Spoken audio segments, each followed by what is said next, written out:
Good morning, everyone. Happy 2nd of December. I'm your host, Mark McNally, and welcome to The Whales and the Bees. Star Wars fever has hit this room. People are going mental. 58 million views in 4 days, and we reckon it's not enough. I'm here joined by my regular guest, Conal. Hey Mark, how you doing? I'm doing great. How's yourself? I'm pretty well, yeah. Oh, I'm pumped. After my 58 million views of the Star Wars trailer. I am absolutely pumped. I cannot wait. Oh, I mean, like, it's 88 seconds and like your childhood just comes back to you. I mean, like, I was introduced to Star Wars when I was younger, when I was about 4, by my dad, and I cannot wait for this because it just looks like Star Wars. It captures Star Wars essence and it's fantastic.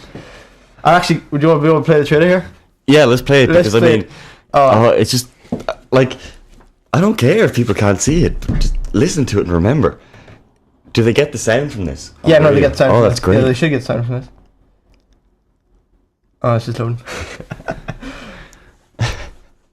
The joys of free internet. Brought to you by Queen's Radio. Oh. I know it's not coming through. I can. Oh, wait, we can kind of get it. Have you felt it? And there's John Boyega, who's playing a stormtrooper, or a reformed stormtrooper. I'm loving the music. I'm just jumping around right now. And then there's your man on the soccer ball, which I don't understand, but RTT2 on a soccer ball, yeah. like, that's how you make it better. Because World Cup. This is Daisy Ridley, who's like a new cast member, and then there's Oscar Isaac, who's like from Inside Llewyn Davis, Who I thought was Mark Hamill for about 2 seconds the first time I watched the trailer. Oh, that lightsaber though. The light. Money shot. This is so exciting. Oh, I can't even. God, that looks so I just good. can't even. I mean, like, oh my god, words cannot express my excitement. Damn, that is just so cool. Oh.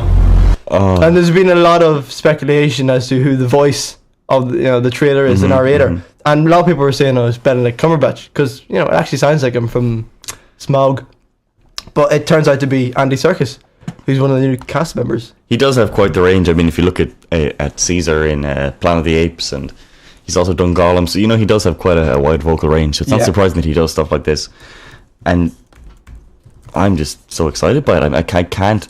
Every time I watch it, it's like watching it for the first time. I don't think I've ever watched a trailer and been so excited.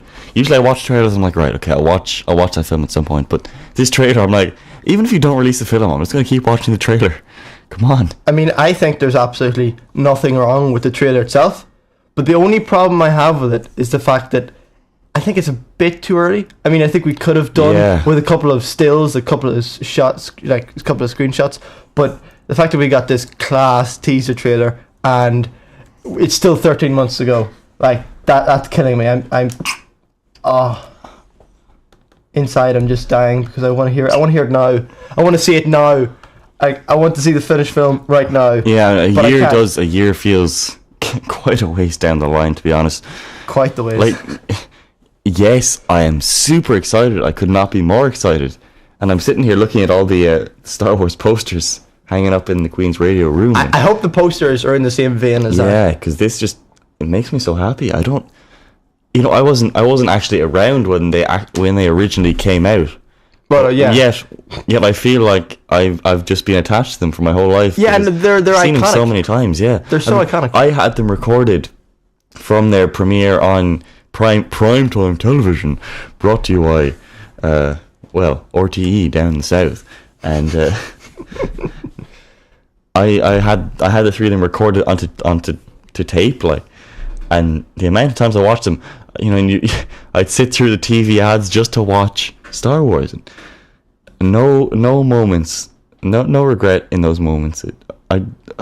Every time I watch that trailer, I'm like, it brings me back. It really does. It really does. It really does. We're young adults and we're being brought back 12 years, and then there's other people who are in their 60s and they're being brought back to when they were 20 or 19, and that's just fantastic. And the fact that it can do that is hilarious.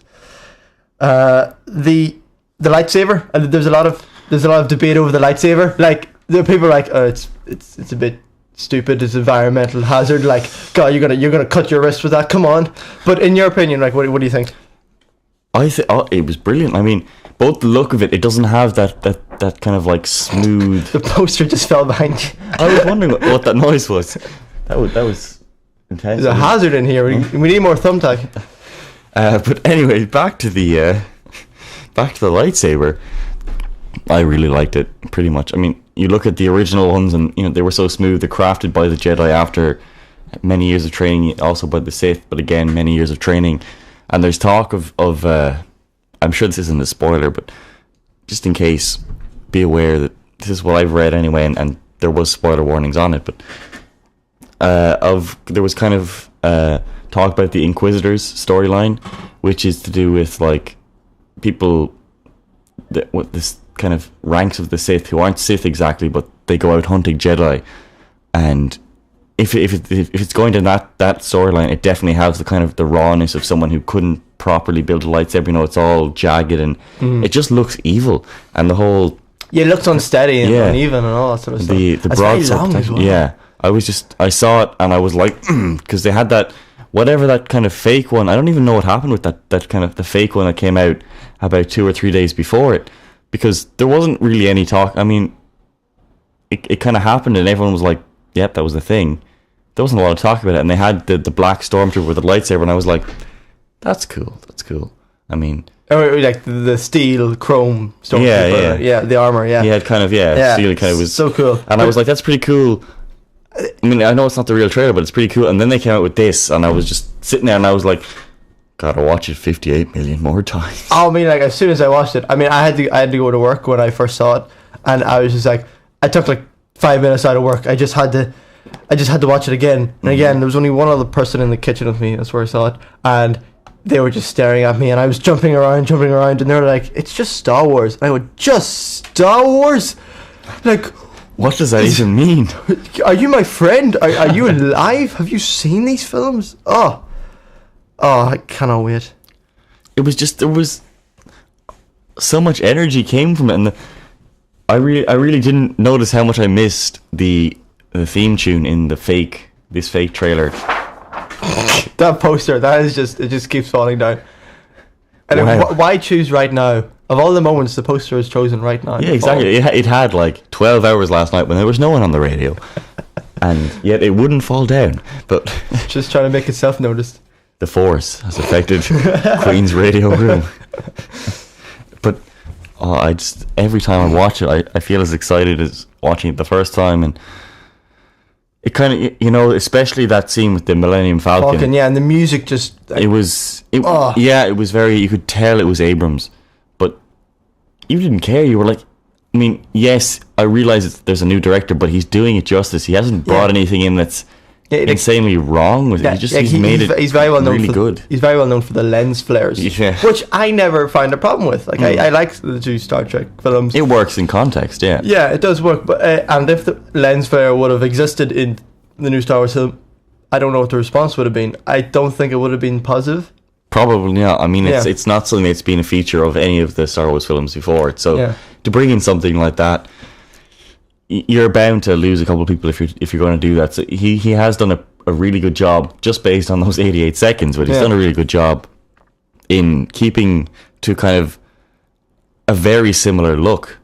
You know, you have the opening shot there where it's just, you know, you have the sands of Tatooine, I'm assuming of Tatooine anyway, and the sky is just pure blue, and that kind of the brown blue contrast is something that's pretty much taken. Here it goes. Here goes the poster. It's going to go. Come on. It's so close. It's hanging by one tack. I'm very close to pulling it down myself right now. It's gonna go. It has to go. There we go. Hey! Oh, it's gone. What poster was it anyway? I think it's Blondie. Blondie. Yeah. Camp Fun Time Blondie. Blondie just can't stay still. Has to keep moving. Right, there we go. I mean, like, the star of our show. But see, the shot about the Millennium Falcon is that's a shot we've never seen before, because the shot they were made in the 70s, shots like that, they couldn't be done. Exactly. And the fact that it looks so realistic, and the sun and the music. It was all the spinning. I was like, It was yes. It's just like which way's up? Which way is up? It goes for the whole space. I think because that since that planet has gravity, I say that Han Solo, Sarah, just with a Gravity. seatbelt. Gravity.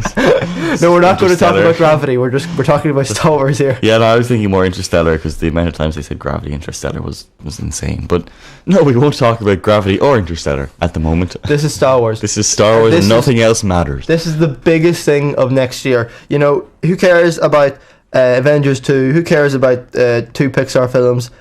Who cares? It's Star Wars.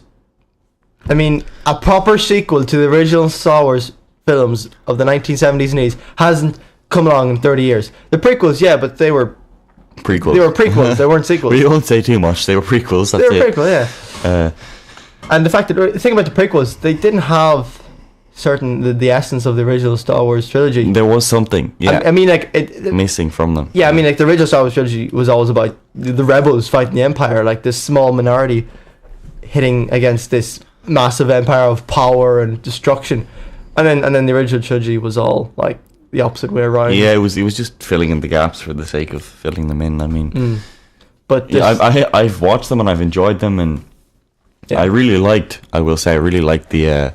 the clone armor from Attack of the Clones. I thought that was great. I actually really like Revenge of the Sith. Like that's Yeah, of the 3. I think that's really good. I mean, like the last battle. It's General definitely the Grievous, most, like, come on, most it's- modern one. Yeah, Yeah, I think mean, it has a lot of stuff in it. It has some good moments. I mean, there's also some strange moments in it that I'm not sure about. I mean, the whole what's I've gone blank again with the lad who plays Anakin. What's his name? I don't think anyone knows. Just Christian like Hayden or something like that. yeah, it's But like Yoda fighting the Empire.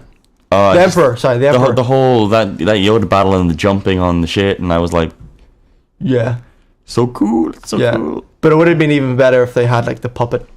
Not even the CGI. Just like Frank Oz just in the background. Hayden Christensen. There we go. Hayden That was it. Christensen. I was like, I've I had it seen the him other way in something. around. I had it the other way around. I had the wrong way.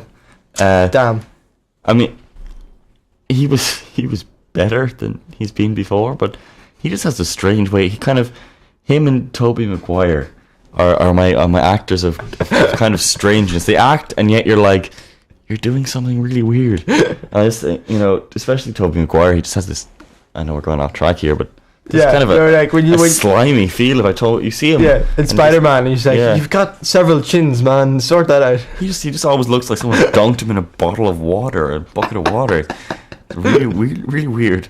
But So like this week with Star Wars trailer revealed, it's sort of we're looking to the future, but we're also looking back 30 years, looking a year ahead, and that's not the only trailer released this week to that do is so. true. That is true. There was also the reveal of the Jurassic Park trailer, Jurassic starring Chris World Pratt, which is always welcome to is my always eyes. welcome, yeah. And the fact he's playing a pure serious role, like it doesn't seem to be any comedy in it. Ain't no Lego movie. Ain't no Lego movie, ain't no Guardians of the Galaxy, but That is true. but it's different. It's Jurassic World. World. Yeah. Sorry, I said Park. You said My park, but we all know what you're bad. We talking all about here, really. Jurassic World. Yeah. I was impressed by the trailer, considering how different it was from the original film. Yeah, it was noticeably now. I mean, Yeah. just with the whole The ball thingy. but yeah, I was exactly what I was going to say. They're sitting in a Inside ball in and- an orb. I was like, Zorball. It's maybe a If bit. you've ever gone zorbing, it was very Zorball-esque. Yeah. But Maybe it's a like, bit too far. in the future. music was great. The music was in both these trailers has been amazing. I mean, someone knows how to edit music into trailers. There's someone who's doing their job. We right. gotta find this guy. Exactly. I need to use him for my short film, which is coming out very soon.